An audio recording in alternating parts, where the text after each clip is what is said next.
Republic TV. You're watching Straight at 8. I'm Shivani Gupta, and our big focus is on that deadline for the peak of COVID-19 infections in India being set by AIIMS Director Dr. Guleria, who has said that roughly, according to the new models that exist, by the trends that are being witnessed as of today, the peak of the infections is going to be witnessed in June or July. In other words, after the last 3 days, which has seen a rise of more than 10,000 infections, this is not the peak in India yet.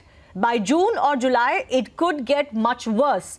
But he has also gone on to say that it could have been much worse had there been no lockdown and an initial early lockdown in India.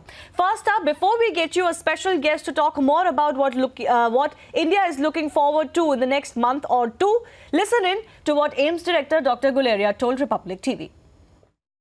हमारे साथ AIIMS Director Dr. Randeep Guleria. So thank you so much for speaking to us. So my query is about the number of cases those are rising. I've seen that since in the beginning we had very few cases, but now the cases have now breached the mark of 50,000. What do you have to say on that? So whenever we say that the cases are rising, we also need to remember that our number of testing has also increased. And from when we are doing just 1,000 to 2,000 testing per day, we are now doing more than 80,000 tests per day. If we see the ratio of positives to the number of tests done, then the ratio remains more or less the same. So it's possible that the number of cases is more because of more testing. But having said that, it's also important to keep in mind that the graph is not going down. The number of cases are increasing every day, and therefore it's a cause of concern. We have to be very vigilant, especially in the hotspots, and take necessary steps that we can bring down these cases in the hotspots so that the graphs actually starts showing a downward trend. Doctor, you said that the cases are increasing. When can we expect it to reach on peak? Because yes, we have seen peaks in many other countries also. In India also, when can we expect this? So this is based on modeling data which a lot of experts have done. Some people based on that modeling data predict that by June, July we may have the peak. Some feel that it may be earlier, it will change depending upon the dynamics. And some feel that it may even be a little later. But most feel that by that time, we should have a peak after which the cases should gradually start declining. And then we'll see change in our lifestyle also, because people are waiting for relaxations again in lockdown. But yes, this lifestyle will continue, and that can be seen in next few years. So for a long time, we will have a different lifestyle. Our lifestyle will change in terms of social distancing, socializing, in terms of going out. Shopping malls will be different, cinema halls will be different. And a lot of things will change in terms of how we go about doing a normal business of living. So we will have a new normal as far as life is concerned. In the coming months we can see peak.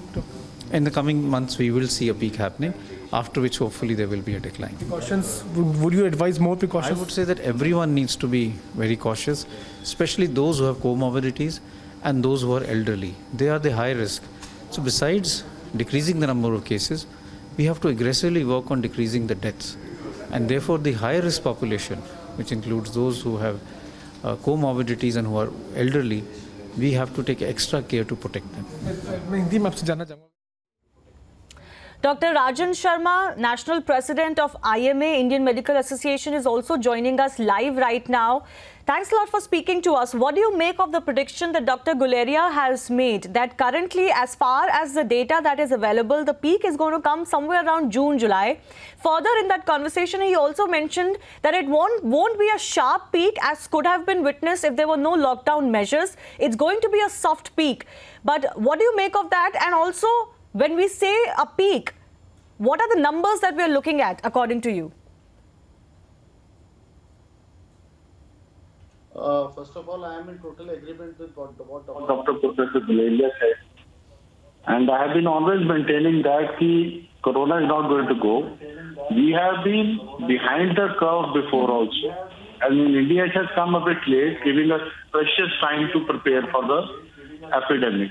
Yes, the spike is there, will be there, but we are seeing that red hot areas, red spot areas have been fairly identified. And as said, we should extensively work on these areas. And I still feel the peak is still to come.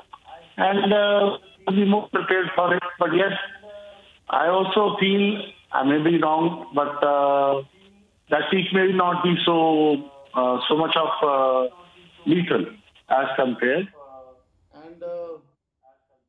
with so much of population, keeping in mind As our compared to what, sir? population of Because, the there country. were some predictions made, doomsday predictions made in early March or mid-March, that the numbers in India by mid-May or June are going to be disastrous. Certainly, we are not seeing a trend towards that. The early arresting of the rise has been very, very good for India. As you mentioned, it has given our medical facilities time to ramp up as well. But when you say that it's not going to be bad, that is in comparison to what? That is in comparison to what some Western countries are facing or something else? Yes, definitely. And my biggest hope is that all the nationals of my country will behave with extreme social responsibility to observe these guidelines which they have been accustomed to during this lockdown. That means wearing of masks, personal hygiene, and respiratory etiquette. And if at all any problem is there, self-isolation, fever or something, approach your doctor.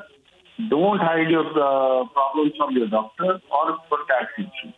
Contact history is still very relevant. So these are the thumb rules which everybody should understand. And for the moment, our elders should not move out, especially with comorbid diseases, and they should be taken care. They should self-isolate themselves, or people who are youngsters in the house and who have to go out during this lockdown may have to should observe rather, all precautions to protect their elders in the family in view of this pandemic. So, testing obviously in India has been ramped up quite a bit, and there's a target by the end of May as well for more than 1 lakh or 10 lakh tests a day. Can you just tell me that the infection rate continues to be fairly stable in India? How do you read that figure? And also the mortality rate in India has been rather low as compared to other countries. How do you look at these percentages? The recovery rate being high and improving, the infection rate and the mortality rate being low. I will just say one thing. The biggest factor of severity of a disease is the mortality, which is by far the lowest. Am I audible? Right. Hello? Yes, go ahead. Am I audible? So the mortality rate. Yes, you are. Second, Please go coming ahead. to your point that 1 lakh tests per day and to achieve a target of 10 lakhs per day, tests per day, yes, the rate of 1 lakh per day will require 37 years to test the entire population. By that time, that immunity will already happen. So, we should consolidate on the red spots identified, extensively comb those areas and work extensively in those areas, and work actively in these green areas to maintain the green and orange status, so that orange go into the green category and the green category maintain its green status. Now the onus is on the public and the people. Right.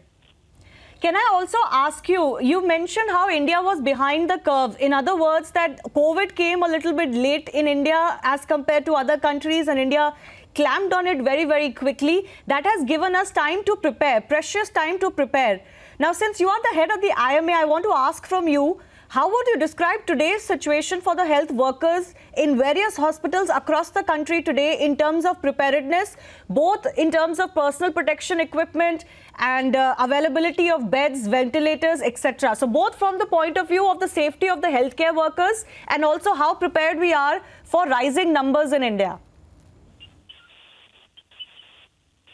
First of all, IMA single policy on the safety of healthcare workers.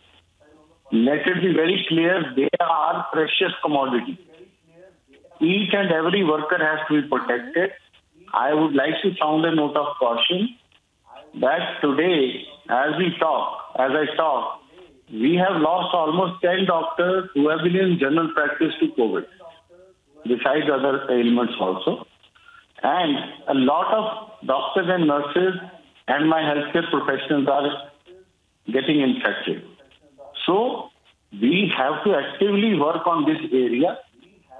PPE kits, now we are, as I have told yesterday, we are in a very comfortable position. So I would request all the health authorities across the country that we should be liberal with the graded as per the PPE kit norms issued by AIIMS. That different level of PPE kits are required for different levels. Now coming to your question of ventilators. We are ready. I think we should be ready by the number of ventilators which are happening and have happened already, around 50,000.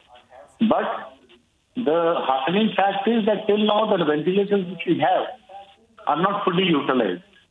So till that time, more time is there and ICU facilities will be more there. And apprehensions of our medical community are there, which we all need to tackle as one nation. We are all into it. The panic is there in the public, everywhere, and an anxiety to perform to such a huge population. So for all the doctors, nurses, healthcare professionals, and especially the police, who are working so hard. So, and through you, we all need to work together as a team to allay those apprehensions and to tackle this disease, which I am very sure that gradually we will be able to overcome. But yes, COVID is here to stay for some time. And it is going to be a part of our life. Social distancing, overcrowding has to be avoided, and personal hygiene has to be observed. Absolutely. It's going to be a different life for at least a few months. That has been the noted opinion of virtually every epidemiologist and virologist as well. Just the way that COVID has spread across the country and the time that it is taking to bring down numbers across the world, not in India per se so far, is a measure of just how long the recovery road is going to be. Dr. Rajan Sharma, thanks a lot for speaking to us.